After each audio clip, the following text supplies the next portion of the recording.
Yo, what up? It is yours truly, Tazz Daddy, and yeah, right now I know y'all like, damn, he looks like a hood Jedi. I'm on my Darth Vader shit right now. Yeah, I mean, if you only knew the power of the dark side, you would understand. Seriously, today I want to talk to y'all about the importance of being hungry.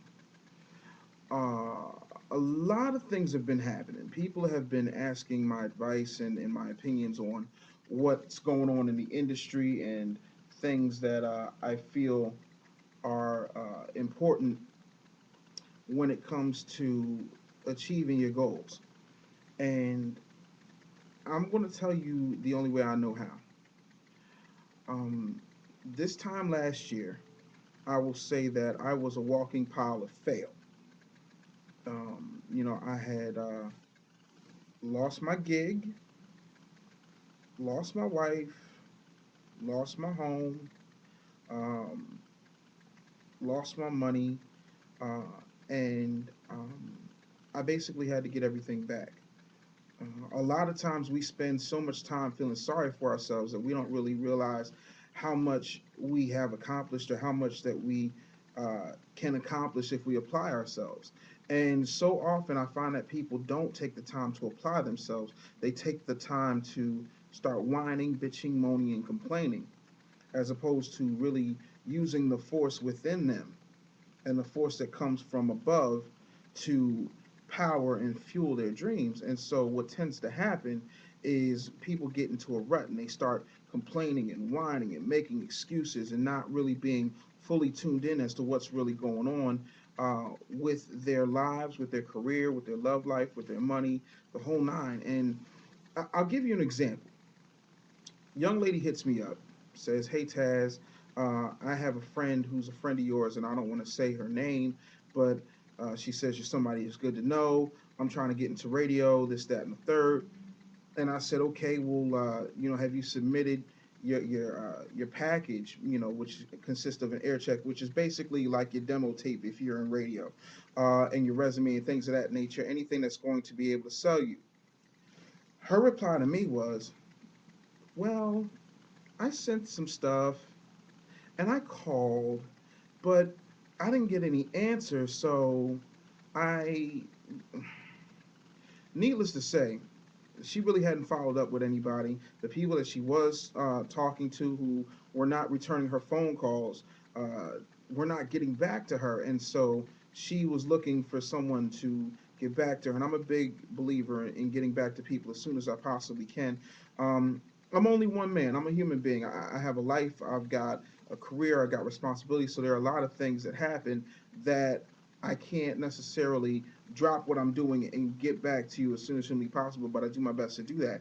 But the thing of it is, uh, when I uh, when I was doing mornings, the first time I did mornings here in Philly, I was working overnight at a jazz station from 2 to 5:30. I would catch a bus and a subway to go to PHI to do mornings at 6, and leave there, somewhere around anywhere from 10 to noon. Come back, have a 14 credit course load, and I was an RA, and I was in like a million and one like activities. I was throwing parties. I was doing a lot of stuff. And anybody who went to Temple can tell you like I was constantly grinding. I was hungry.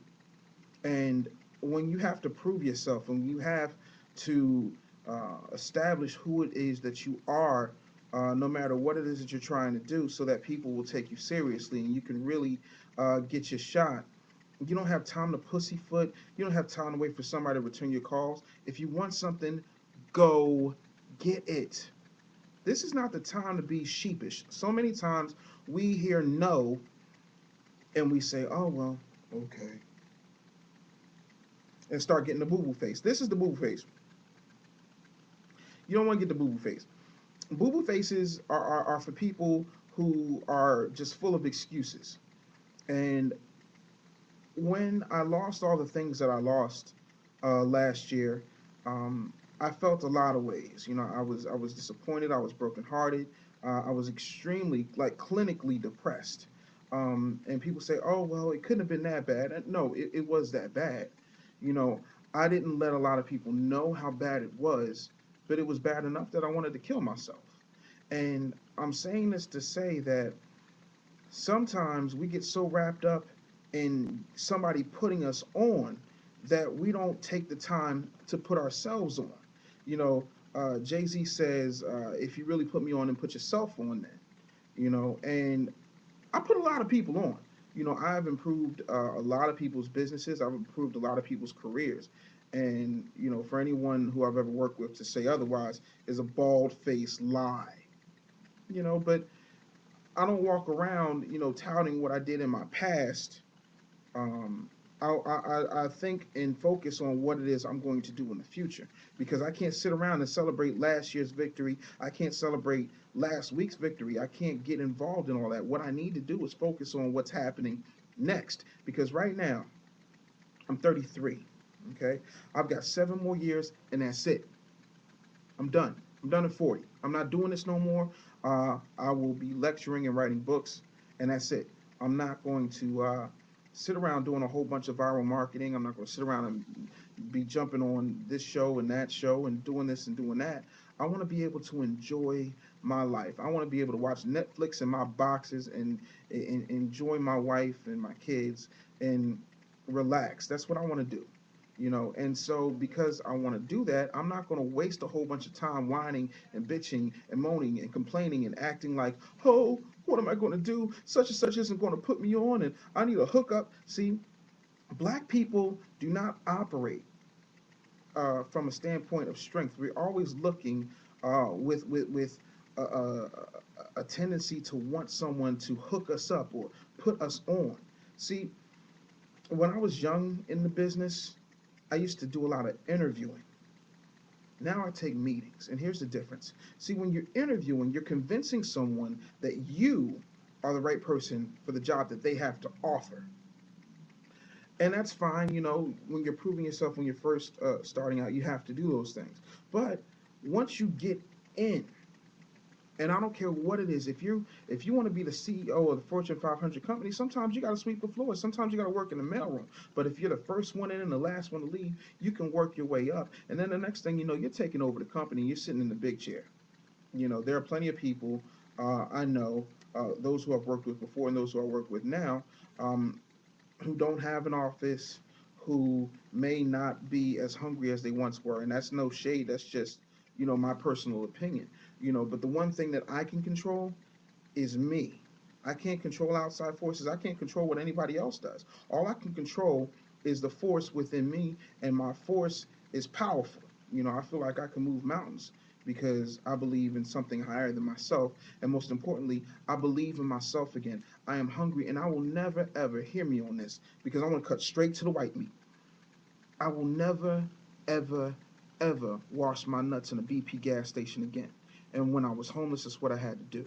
And I couldn't let anybody know. And I had to change my clothes in a gas station bathroom and go to this square ass job where my talents weren't being utilized, but it was just something I had to do in order to stack my paper, in order to get enough money for gas and for food to make my way back to Philadelphia. You know, and that's what I did. And I carried that around, not because it's a chip on my shoulder, but I use it as a reminder so that, one, my ego doesn't get out of control, and two, I don't ever go back to that. I'm moving forward. And I'm moving forward with a force so powerful that I guarantee you, if your friends didn't know me before, they're going to know me now. I guarantee that. And I am going to do whatever I have to do in order to get to the top of the game, whatever that means. And I have a lot of irons in the fire. You know, um, sometimes when you're doing things, you have to pay your dues. Nothing comes to anybody overnight. There are people who are just like, yo, I never heard of you. I didn't know you were doing this for so long, this, that, and the other. And I tell people, man, I'm a 23-year overnight success, man. I worked my behind off, and I'm nowhere near where I want to be. But I'm working on it, and I'm moving with the force. And so what I'm telling you is look for the force inside of you. Get yourself lined up with God, whatever God is for you, because I'm not here to force my religious or spiritual beliefs onto you. But I will say this: you come from something higher than you. You consist of matter and antimatter, two things that are not supposed to exist in the same space exist in you. That means you're a miracle. So act like the miracle that you are, and if you want something, go out and get it. If fellas, if there's a girl who you think is so fine and so smart and so pretty and so wonderful and so on point and so funny that you can't live without her, go after her. Be bold with what it is that you do. If you feel like there is a job or a business that you want to start, go out and do that. My man Tariq Nasheed started a thing called International Players Day, where you get dressed up and you be bold with your situation and you make it happen. You need to do more of that. You need to be bold each and every day. You need to be daring and you need to move with the force. So there it is. May the force be with you.